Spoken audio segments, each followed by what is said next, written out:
Assalamualaikum warahmatullahi wabarakatuh. Kami tim penelitian LPB dari SMP Islam Al-Azhar 1 Kebayoran Baru. Saya Mahandika Abimanyu dan rekan saya Ibu Sabi Ceniago beserta Bapak Pembimbing kita, Bapak Jamal Lahir SPT. Lanjut ke alur presentasi yang ada 5 poin yang akan kami bahas, yaitu latar belakang, studi pustaka, metode penelitian, metode percobaan, dan terakhir kesimpulan.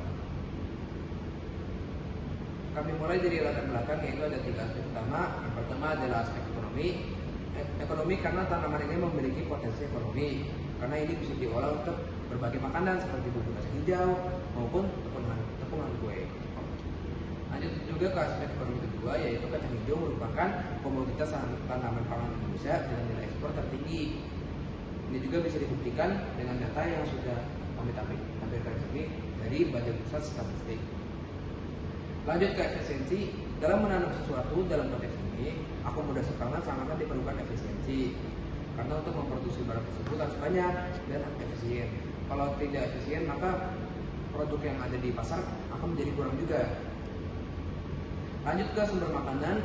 Ini menjadi sumber makanan karena ini memiliki banyak gizi dan bisa juga dijadikan jadi makanan pengganti lapar. Pengurusan masalah yaitu apakah frekuensi suara berpengaruh terhadap pertumbuhan tanaman kacang hijau. Lalu yang kedua, seberapa efektifkah frekuensi suara terhadap tanaman kacang hijau. Lanjut ke manfaat dan metode percobaan. Manfaat pertama yaitu berusaha menjadikan frekuensi sebagai cara dalam mempercepat proses pertumbuhan kacang hijau. Alat dan bahan percobaan. Ada bahan esensial penelitian yaitu kacang hijau, karena kami akan melakukan penelitian ini menggunakan kacang hijau. Media tanam yang kami gunakan ada 3, yaitu tanah, sekam padi bakar, dan sekam.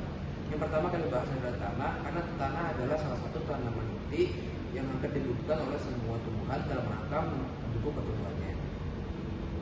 Yang kedua adalah marang padi, karena bisa menjadi alternatif kegiatan tanah, sifat porus dan steril, berperan penting dalam perbaikan fisik tanaman, dapat dimanfaatkan sebagai media tanam hidroponik, kandungan silikanya dapat memperkuat daun, dan yang terakhir mengikat unsur-unsur hara sehingga persediaan unsur hara untuk tanah selalu tersedia. Alat esensial ada penggaris, timbangan, pot, handphone, dan semprotan.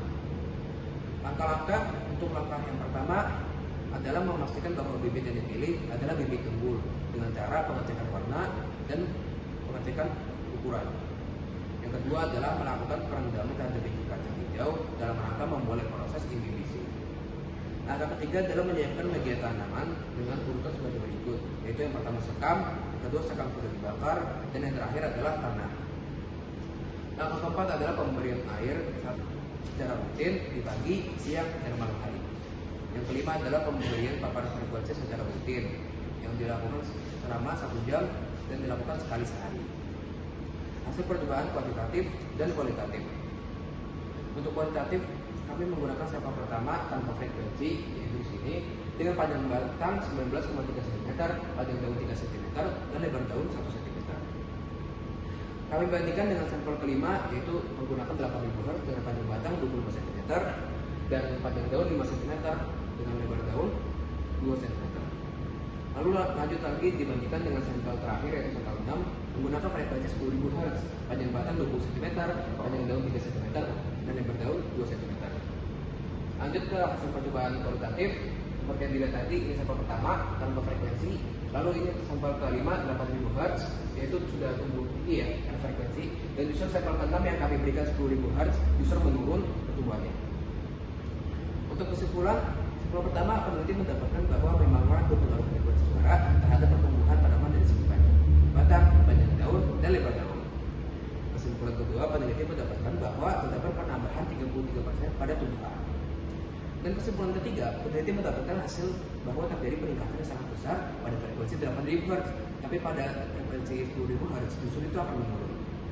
Itu saja yang bisa kami sampaikan. Terima kasih telah mendengarkan. Wassalamualaikum warahmatullahi wabarakatuh.